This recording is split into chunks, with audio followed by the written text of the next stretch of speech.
So machine learning has one of the type is supervised learning, and in that regression is nothing but predicting the numerical values by finding relationship between input and the output. So by using various algorithms like linear regression, decision tree, random forest, etc. And the one more is classification. This is also comes under supervised learning, predicting the binary values or grouping whether this belongs to this group, that group, like that. So by using various algorithms, logistic regression, SVM, naive Bayes will all come under classification problems.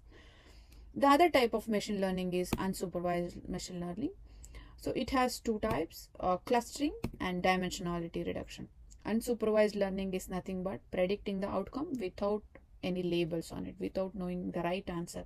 Just by finding the patterns or structures on the data, we predict the result. That's what unsupervised learning does.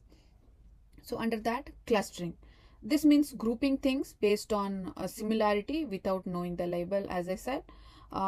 Popular clustering algorithms are K-means, hierarchical, mean shift, dbScan. Those are all very popular clustering algorithms.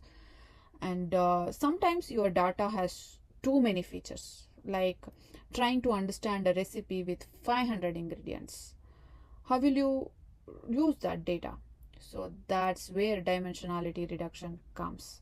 It simplifies this by reducing the features, keeping the most important patterns. It will reduce the features from 500 to however you want. So that's why it making it easy to train a model without complexity on the model.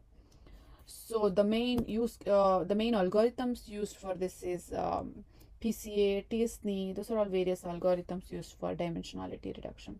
This is for faster processing, better visualization, and reducing overfit.